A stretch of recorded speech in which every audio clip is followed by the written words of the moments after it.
my passion is marketing and sales, not ops, right? Sometimes the people we perceive as being the biggest drain on payroll are the biggest protectors of our E&O because they're getting information we wouldn't otherwise get. If you can prove you can manage risk inside that deductible later, then you can really talk about going fully self-insured or going into a captive or something like that, because then you're ready for it. The inspiration started really, with agents just coming to me over cocktails and dinner, hey man, how did you do this? Because when they've heard I sold, that's what created the question, People want to go out and get virtual professionals because they look at it as if it's a cost savings for them. And I think that's what the initial appeal is.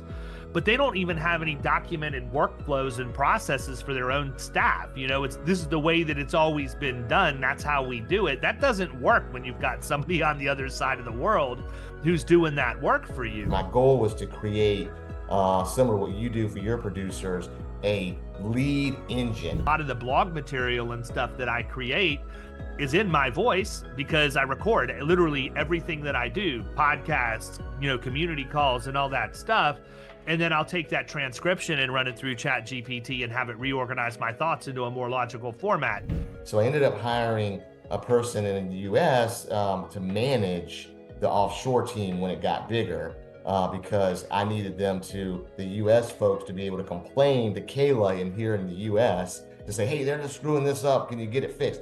She would get it fixed and let the management team know, hey, this is the wrong way. Can you do it this way? She had more patience for it. We have built a learning management system based on all of the processes that we use virtual professionals for, appointment setting and otherwise. And that way, when we bring somebody new in, we can just put them into that and they can get training and have assignments and things to get their skills ready before we ever turn them loose. What's up, everybody? Welcome to the Power Producers Podcast, where we are refining and redefining the sales game. And we have a first-time guest with us today, Mr. Eric Stein, the president of Insured Solutions, who has just published a new book called The Blueprint. And I got to tell you, we talked briefly before we decided to go on live recording, and I have a feeling this thing's going to be all over the place today based on his experience and what he brings to the table. So I want to make sure everybody understands there's going to be an offer for you to get something free at the end. So you want to make sure you listen to the whole thing in order to claim that.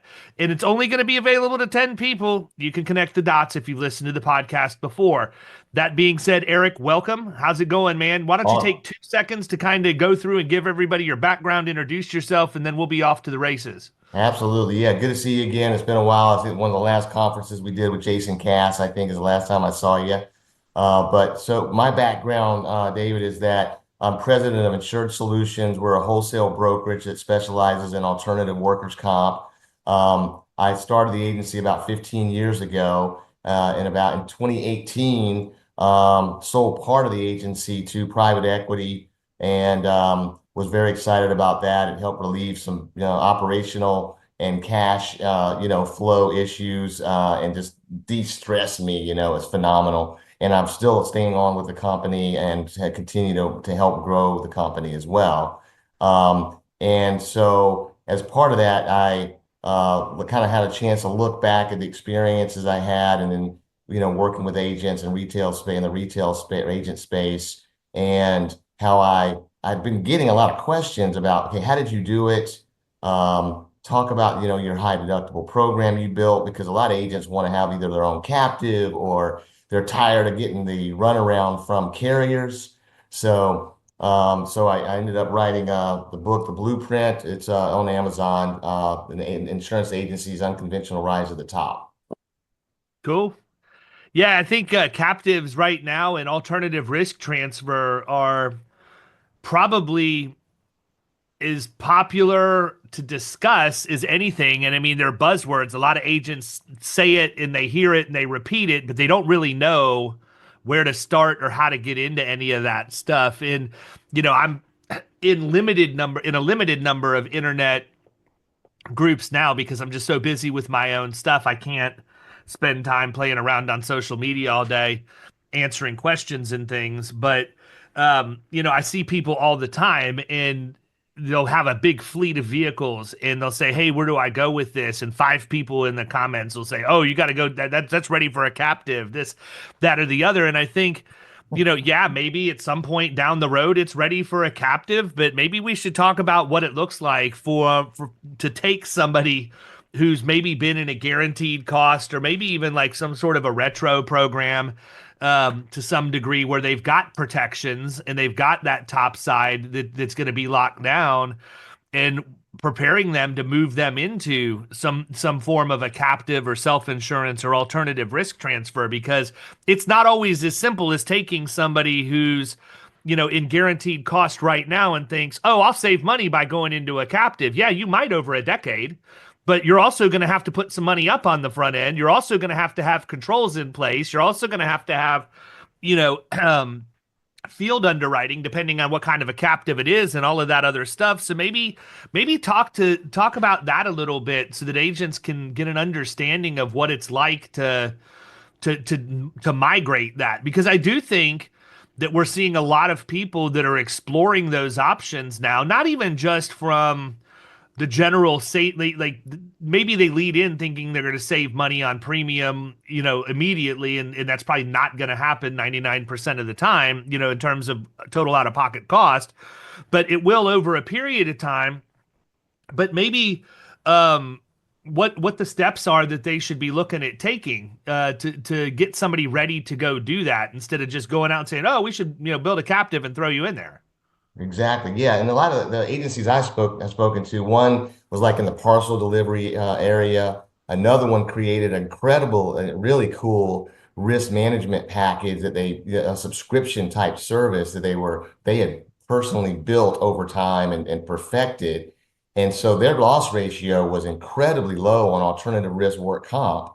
So they wanted to explore it. And so we got into some details of what I did. So basically, my program was centered on work comp, alternative risk, and I went, and not a captive route at the time, I went just to a high deductible program with Zurich. So I had nationwide coverage.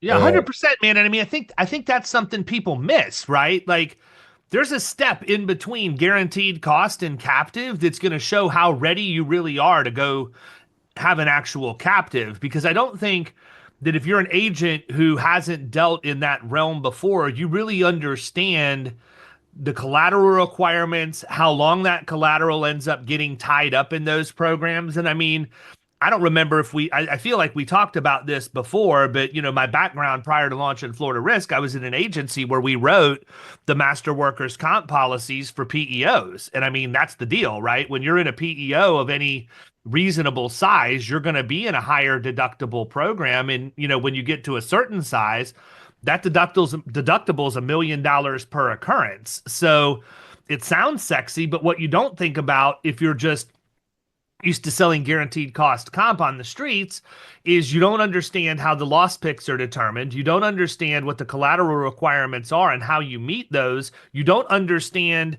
how long they hold that collateral and the fact you have to put it up on a yearly basis in most cases. And you're probably looking at 3 or 4 years before you start getting some of that back, depending on how things trend. But even more importantly, in where you could be doing work right now, is having the ability to drive risk management processes and procedures into these companies so that they're managing their risk effectively before they're putting everything on the line and moving into a program like that. And I think that, when you move into a deductible program, and high deductible is subjective. I've seen PEOs, for example, that have a $250,000 deductible up to, over $1 million. But if you can prove you can manage risk inside that deductible later, then you can really talk about going fully self-insured or going into a captive or something like that, because then you're ready for it. But too many times people miss that step of the process and just think you can jump from A to B. And that's probably not sage advice. right, and like I had a really cool risk management program that we developed too that was unique and wasn't the norm. And I had nurses on staff, risk managers, doing return to work programs that we implement for the client. They don't have to do anything. So I got the confidence level. But what I missed when I set mine up is, and I was told by my broker who was helping me put the insurance pieces together, that you need an actuary to help you understand, A, how do you price the business on the front end? Like, basically you're a carrier. You're not a broker anymore. You got to run it like an insurance carrier. So how do you price the business on the front end? How do you create the loss pick, and how does that, dovetail into the way you're going to set your collateralization up? In that, are you going to, try to invoice the client per, pay as you go for the collateral so that you're covered? Or because is that going to offset any kind of pricing advantage they could have versus guaranteed cost, So I did hire the actuary finally. I started putting those pieces into motion, but by the time I had gotten that actuary thing done, like you're saying, the cash that's required. I mean, they came to me after not even bad claims. It was more just high growth that I had in the program. They wanted 5 million bucks in cash to renew the policy from me, you know. Right. So you better have a bank behind you. And to your point, it's not a get rich quick, margin scheme at all. Like you're almost better off in a way, depending just go into a niche. I didn't even have a niche type of industry. I just had risk management niche program, if you will.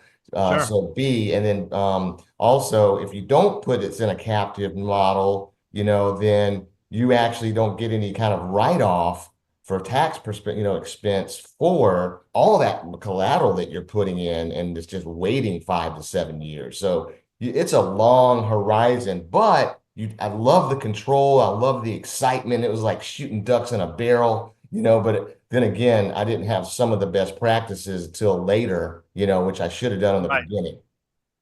Yeah, and I mean, I think it's really important because captives are not something you dabble in. You either do them or you don't. You know what I mean? And alternative risk transfer in general is kind of that way.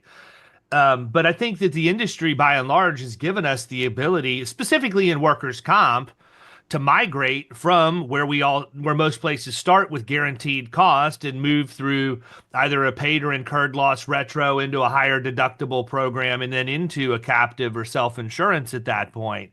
And I would urge agents to actually follow along that kind of timeline. You might find out that if you can get somebody into a good incurred loss retro that's got good factors on it and a limited top side, that may be a great place for that person to be forever. They may never want to take the risk to go any further than that, and there may not be any reason for them to do that because they're actually keeping more cash in their business. And within an incurred loss retro, in my experience, you're typically not having to put up collateral, whereas you are on a paid loss retro. The other thing I like about it is that you've got a limited number of retro adjustments, most cases 5 years out. Whereas with the paid loss, it's in perpetuity, man. There's never really an end. It's a never ending cycle. So, I think that agents probably really need to explore all options, but we're at a point right now where people are savvy business owners, and the ones who are and have the financial stability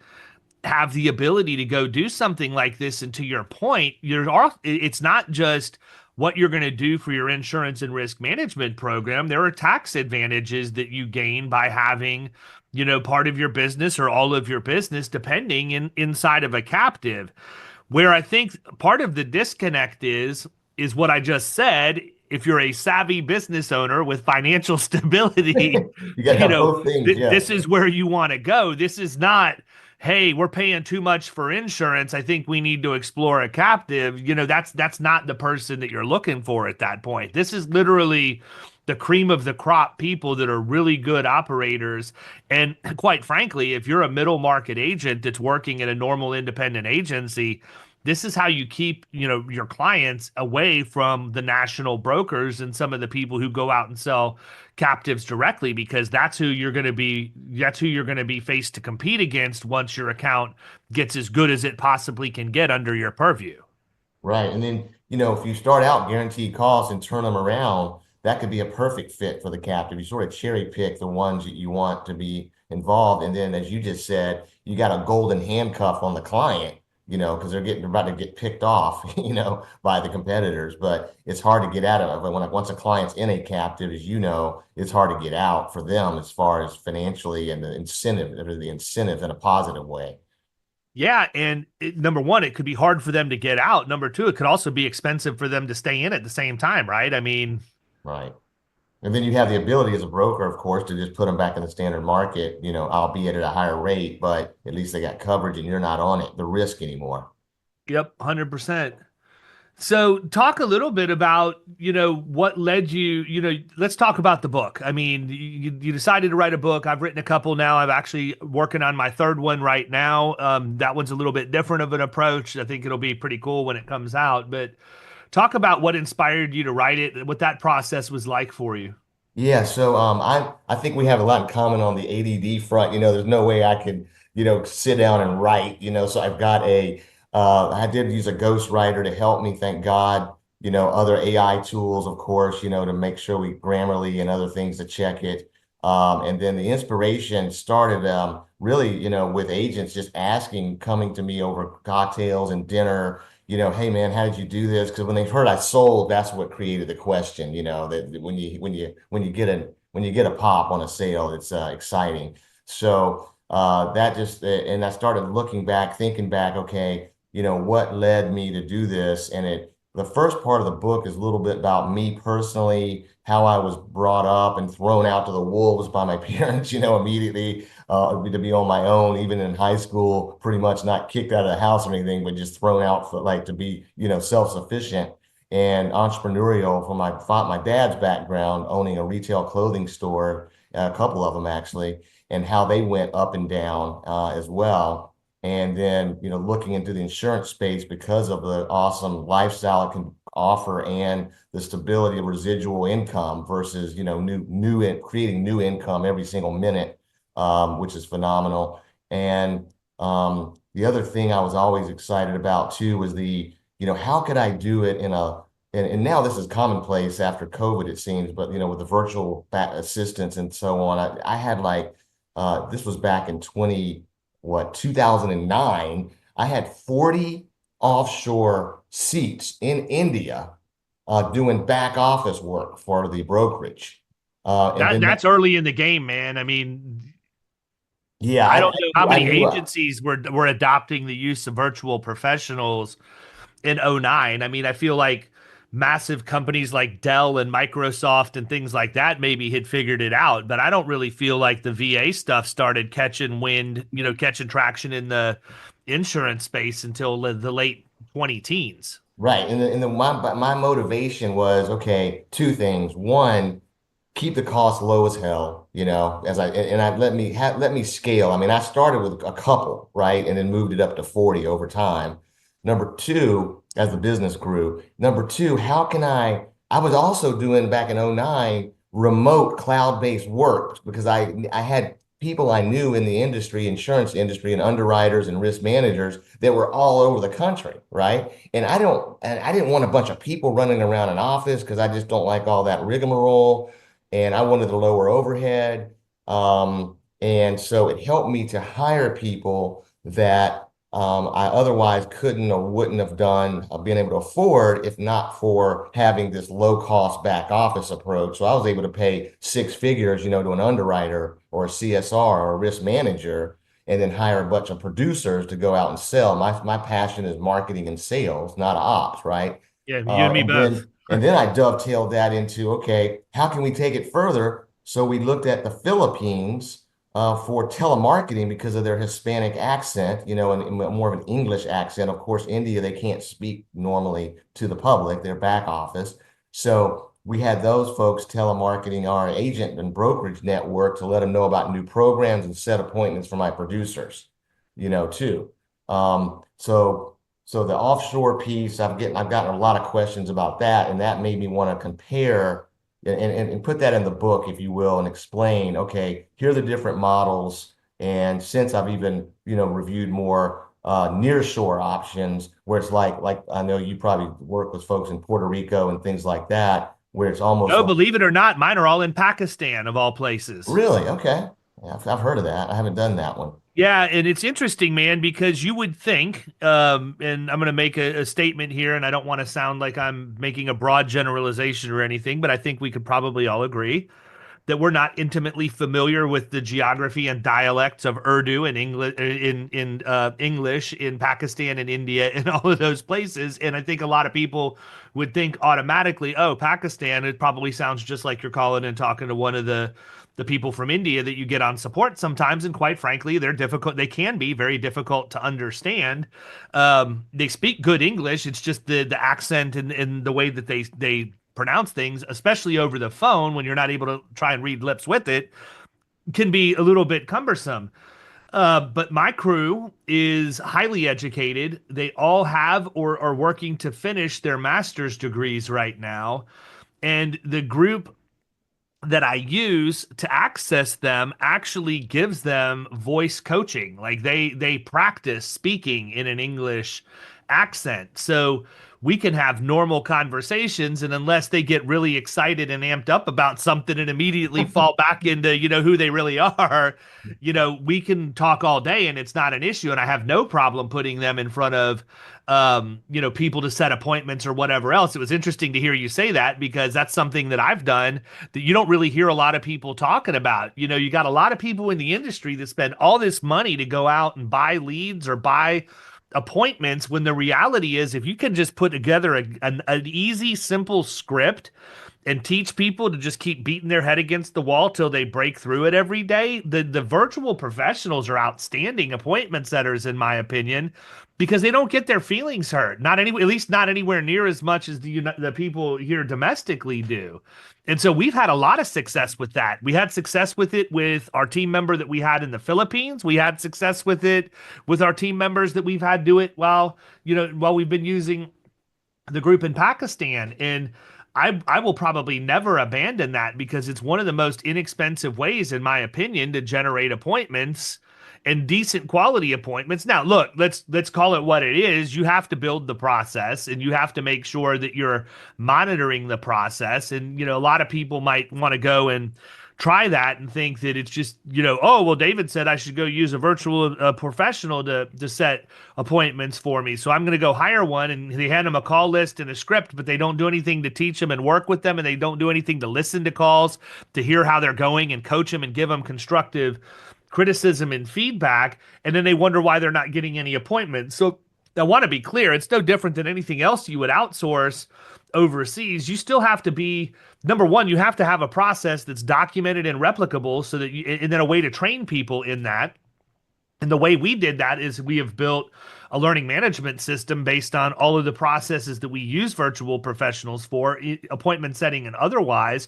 And that way, when we bring somebody new in, we can just put them into that, and they can get training and have assignments and things to get their skills ready before we ever turn them loose. So we do actually actively train people. If I know, and the thing that's nice about that is it gives you a very predictable timeline for how long it would take to bring somebody in who has no experience at all and get them ready to at least handle CSR type work. They're not going to be account managers, but they can handle, that next level down CSR type work, COIs, right? And everything. Yeah. Yeah, and so we bring people in, and I know that if I start you today, that it is going to be 90 days at a bare minimum before you're ready, and I'm comfortable for you to start doing that type of work. But when you come in, you go through total CSR first, so that you can get the broad understanding of what you would need to do as a CSR in commercial insurance and all of those things. And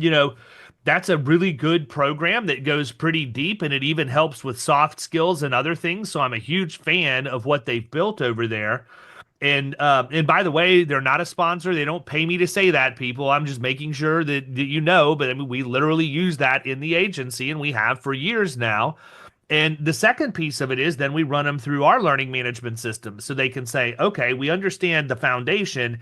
Here's how we take that and transform that into what they do at Florida Risk, so that they can take the general principles and see how we deliver those to our clients, so that they have an exceptional experience each time they interact, whether it be email or otherwise. So I think that people miss that mark, right? Because you got a lot of VA companies that are out there advertising, oh, we got people who are trained in HawkSoft. We have people who are trained in AMS 360. Well, yeah, they may have used it somewhere before, but are they really trained in your instance and how you have it set up and the workflows that you have for your agency?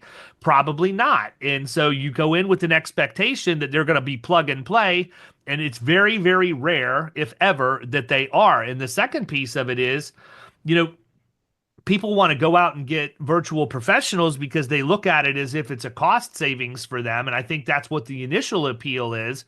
But they don't even have any documented workflows and processes for their own staff. This is the way that it's always been done. That's how we do it. That doesn't work when you've got somebody on the other side of the world who's doing that work for you. And so, if you're an agent out there and you've been on the fence and you've thought, hey, well, what about this? What about doing virtual professionals? My advice to you would be ask yourself, do I have my processes documented? Are they set up in a way that I can train other people in how to use them? And then at that point, if the answers to those two questions are yes, you're probably ready to go. But if you can't answer both of those yes, you're setting yourself up to waste money and have a disaster. And then here's the cool thing on that note, like again, back to my ADD issue, like we didn't have the processes, but the cool thing about India and maybe Pakistan does it too, they want to have a documented process for whatever role they are having. So they help create the process after we did some training on what is it that we want them to do, right? In the back office and our system. So as we're training them, they're writing it out. And then we were able to use that as a guide for our, U.S. based staff, as a training document and process document. So it helps to organize you. And by the way, cost wise, but you mentioned that, I was paying around, I don't know, $1,500 to $2,000 per month for a 40-hour employee, no taxes, no benefits, right?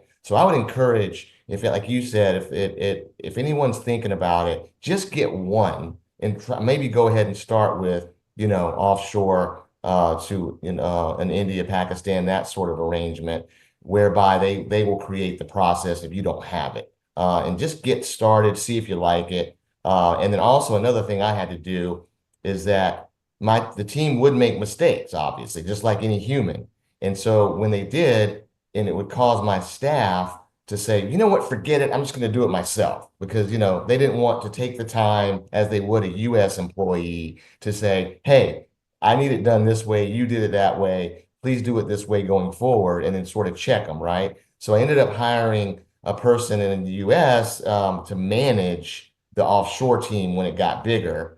Because I needed the U.S. folks to be able to complain to Kayla in here in the U.S. to say, hey, they're just screwing this up. Can you get it fixed?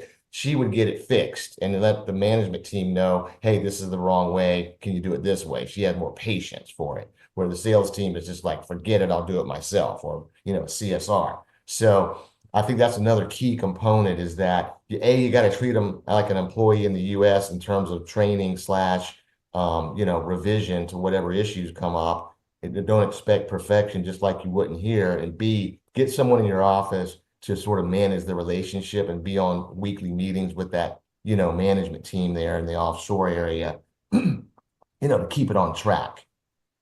There's a lot of tools too. And I mean, people who listen to the podcast have probably heard me mention this before, but, it's really easy as an agency to document the processes that you're doing every single day without disrupting your workflow.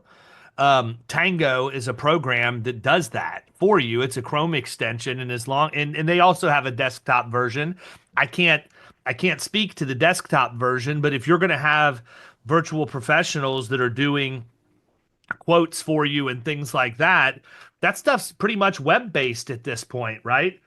So you can go in, start an instance in Tango, do whatever you would normally do in real time. Like, it doesn't stop you. You just click the button to do it. Every time you click your mouse, it captures a screenshot and gives a description of what you did. And when you get done, you hit end, and it generates a PDF that is all screenshots of everything you did when you went through that process. And you have the ability to then go back and edit and add information if you need to make sure it's 100% accurate. And it's free. I think you get 25 free a month with them before you have to move up to the paid subscription. And the paid subscription, by the way, also is what gives you access to the desktop version, which, again, I want to say I've never used, so I can't comment on that. But if you think about how many things do we do in our agencies every single day that are web-based, why wouldn't we want to go and sign up for a free version of a software that's going to document those things in real time as we're actually doing the tasks? and max that thing out at 25 every single month until we've got all of our web-based workflows documented. I mean, there's no excuse for it. And, if you really wanted to take it to another level, you could do a Loom recording of your screen while you're doing it, in addition to documenting with the PDF. And when you put it into the learning management system, you give them the video, but then you also give them the downloadable PDF guide so that if they'd rather watch the video, they can. If they'd rather do it by PDF, they can. Or if they want to download the PDF and follow along while you're doing it on video the first few times, they can do that too. People, that is exactly what we do. That is 100% my process, and how we have had the ability to be able to document that and build the LMS that we have for these people. And it's without, I think it's really important to note, it's without disrupting what we do. Right. As you're doing it, it's just Prior to that, it would be, hey, let's just do a Loom video screen record and I'll give you a narrative while we're going. My gosh, you just took a 5-minute task and turned it into 15 or 20 minutes if you have to slow down and make sure you're operating at that level. Right. I bet Loom is already doing the transcription like Zoom is doing too, I assume. I haven't used Loom in a bit. Yeah, so I think it probably does. It's been so long since I've used it because we did this a couple of years ago. I actually use a tool called Otter AI. It's in here right now, and it like everything that I do, it goes in and it captures it, it transcribes it, because a lot of the blog material and stuff that I create is in my voice because I record literally everything that I do, podcasts, community calls and all that stuff. And then I'll take that transcription and run it through Chat GPT and have it reorganize my thoughts into a more logical format. You have ADHD, I have ADHD, that's great. We can have a conversation and be all over the place and understand each other perfectly, but that doesn't mean everybody in the general public can. So I have to, if I were to take a transcription of a conversation where we hit 15 topics in a matter of 10 or 15 minutes, the normal person's not going to follow us and be able to keep up. So I have to be able to get it in an organized way that they can go back and consume content that way too. But it's crazy how much tech we have at our fingertips, and sometimes I almost feel like it's almost too much. Yeah, a little overwhelming sometimes, but yeah, I enjoy learning the new stuff. And whenever it can save me time and energy, I'm all about it. So, and if it's automated, like the way you're describing as well, where I don't really have to technically do anything but hit a button, record, what have you, I'm all over it. Yeah, here's the thing, man. I again, something else I talk about a lot, but if you're an agency principal and you're having a problem with your day and not understanding, where your time's going, you need to figure out how you're going to break out the work in your agency. And so the first question I ask on anything that comes across my desk is, do I need to be the one who does this? That's number one. Number two is, can I delegate this? Can it go to an account manager or a CSR? Number three, can it be outsourced? Can I send it to a virtual professional overseas? And number four is, can it be automated? So obviously management 101 is delegate to the lowest level of competency. So as much as I can automate, that's not going to require, that's not going to affect the client experience in a negative way, I want to do that because it saves on labor cost and it just makes sense. And quite frankly, gives you a better client experience for your end user, depending on what it is. And I think that's something that a lot of us miss. And we think that, oh, well, if we use VAs, we're not going to give a good client experience. Or if we automate this stuff, we're not going to have a great client experience. People aren't going to like it. The reality is you've got to get those everyday things off your plate, and you actually enhance your ability to service your client. And get it off the CSR's plate. At 100%. They get a little wonky because they think they're going to lose their job. But once they get over that, and I'm like, hey, they're not licensed.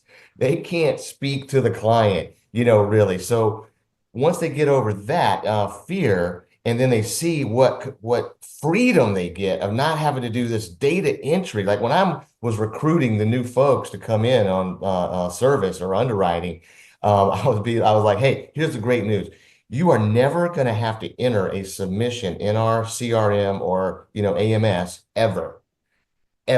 You are going to be the recipient of the data in being notified that it had been entered. And they just came out of an environment, where they're like, 50% of their time was data entry of their whatever they were underwriting, their submissions, right? So once they feel it and see it, they're like, whoa, well, what else can I give this person? So it works out. And then you dovetail that with someone in the US they can complain to when there is a problem versus giving up on it, because they're not used to this model and they think you could just throw it out, throw it out, the baby out with the bathwater. They get empowered. And then for me as the owner, I could really go to a prospect, and if we had to turn a deal around, within, I don't know, 24 hours, I was confident that I could get it done because, hey, I've even got night shift going, in India, so that I could pull it off and get whatever I need done and turned around quickly. And it's impressive, kind of like what AI is doing now in terms of being 2 seconds and you get your answers. Yeah, 100%, man. And to your point, you're 100% right. The way that if I were advising an agency, the way that I would approach integrating virtual professionals into your firm would be to pull your staff first. Okay. And go ask that longtime account manager, that CSR that's been with you for 5 or 6 years, just for direct feedback. What is it that you really love to do in your job every day? And what are the things that you absolutely despise having to do? I'm not asking, I understand you do them and you're happy to come to work and that you Right. like You're not having a job, but complaining. Yeah. not everybody likes every single thing that we do every day. So I would ask, what are the things you love? What are the things that you really don't love that you think drain your time and everything? Guess what? 9 times out of 10, all the crap they don't want to do lines up with exactly what you're going to use the VA for. And so that's a way to avoid them thinking that person's going to come in and take their job. And I was talking to another firm, an agency that I work with in Killing Commercial, who had an account manager that was an older account manager, and the agency principal was just irritated because he's like, she spends too much time on the phone every day. She always is yakking with the clients and everything else. And he goes, I need to find a way to get her more productive. And I said, why? Like, I don't think that having somebody who's having social conversations and everything on the phone while they're sitting at their desk all day is good, but I do think that if you have an account manager that has really good relationships with your book of business and they're continuing to build on that because they actually take time to talk to them and maintain that relationship, is what we all need. And he said, well, I said, well, let me ask you a question. What are the things you wish she would do more of? And started listing it out. And I'm like, well, why don't you have a virtual professional doing that? I said, I highly recommend you don't disturb what you have going on over here, especially in the middle of the hardest market many of us have seen in our career. Instead, I would find somebody to take that clerical stuff that you say seems to be getting neglected because she's spending more time building relationships and everything. I said, let me ask you a question. What kind of KPIs do you have on this person for how she rounds accounts and adds lines of coverage and things like that? He's like, well, she's actually pretty good. I'm like, and then you could just stopped in the middle of the conversation. It's like, point taken. We're going to go explore using a virtual professional, because the reality was she wasn't yakking on the phone all day. Yes, she was building relationships with clients, but a lot of the times she was also adding the umbrella or adding that inland marine policy or the other things that they may or may not have needed initially, but she found out through that conversation. Sometimes the people we perceive as being the biggest drain on payroll are the biggest protectors of our E&O because they're getting information we wouldn't otherwise get. Right. And the service aspect too, just in general. 100%. 100%. So what have we missed, man? What else do you want to hit before I let you go? Yeah, no problem. Yeah, I think another big thing that was exciting to me back to that marketing and what you talked about, like my mantra was outsource and automate, right? And so one of the things I did is put in a very early on, it was a no-name system at the time. It's similar to a Pardot. So, it would basically be a marketing automation system, similar to what you do in HubSpot now, Right. Yeah. and basically the system I had in place, I mean, it was like that back at that point, like 60 grand a year, you Oh, know? dude, I remember. I mean, I don't. It was even later than that I looked at it, but I remember looking at Salesforce, Pardot, and Marketo, all three, to put together what I thought that I needed to build. And you're right. No, I'm not taking anything away from any of the products, but my goodness, the average agency out there, No, you it's not can't that they spend couldn't money. afford it; it's that they wouldn't afford it. They wouldn't want to spend the money to do it. It's cost prohibitive to them. Yeah, and the time setting it up. But anyway, the cool thing now for agents, obviously, is that there's systems out that are there now, your agency Zoom and others that are, a few $100 a month that almost do the same and more, in terms of marketing. But the cool thing is I got that going. What I did slow test in terms of what I'm doing in terms of communication with agents, either be via email at the time, social media, and also, of course, the telemarketing, and trying to integrate that together. My goal was to create, similar to what you do for your producers, a lead engine where when I recruited a producer, I could say, great news. A, you're not going to have to do any data entry. I've got back office doing that. B, you're not going to have to really cold call much because I've got a telemarketing operation. C, I've got a marketing automation system. And at that time, you didn't even know what it was, right? I had to explain how it worked. And so, that is how I got to recruit. And again, I could afford to pay initially for the better talent, not your just person right out of college with some experience in sales, marketing, and agency and so on, and working with agents, paying them six figures because I was outsourcing, then my overhead was low, right? So it all dovetailed. And so what I did is started small. And then as I saw things work, I scaled the shit out of it, and I mean, it was like the first few, let's say, marketing emails I would send, would take maybe 500, emails. Check that out, make sure everything was right messaging. And then once that seemed to work, it went to 80,000 emails. So with the press of a button, I could launch. And we did it, at that time with email marketing as well, it was a little better in terms of cutting through to get this is newer of a model. But the even now, it's so nice to have that scale in place because you feel like you're getting traction, in terms of what you're investing in. And it keeps your staff and producers and CSRs motivated. Absolutely. So we got an offer, man. We have an offer for the people who are listening. You want to say it or you want me to? Yeah, yeah, I can see it. So yeah, for the first 10 people, and yeah, I guess what email you, Dave, or how do you want to Make it communicate? have them email you, man. No need to put me in the middle of it. All Go right. for it. Yeah, email me for the first 10 people that email me at eric.stein@insuredsolutions.net. Sorry, it's a mouthful, but ERIC.STEIN at insuredsolutions.net. That I will give them a free copy of my book, a digital copy of the book on Kindle, and would love to get that out to your audience, Dave. And I appreciate you having me on, and hope this was helpful to folks. Absolutely. If nothing else, it was fun to have a conversation with you. It's been too long, man. Absolutely, we got to do it over beers next time. There you go. Well, listen, make sure you hit me up if you're ever down in Tampa. I'm around. I will. I will. I'm I, probably gonna be I, done I'm kind of hopefully in taking myself off the road for a little bit, so I haven't really traveled much, but that's going to change going into next year. So catch me when you can. I will. I will. I need some beach time on St. Pete and maybe a little gambling at the Hard Rock. There you go. Well, that can all be accommodated, certainly. So, listen, thanks again for your time today. I really appreciate it. People, take him up on his offer. There's nothing better than a free book to learn from somebody else's experience. I call that learning to shave on somebody else's face. You'd much rather have the razor on their face than yours. So, I hope everybody has a great week after hearing this, and we'll catch you next time. See ya.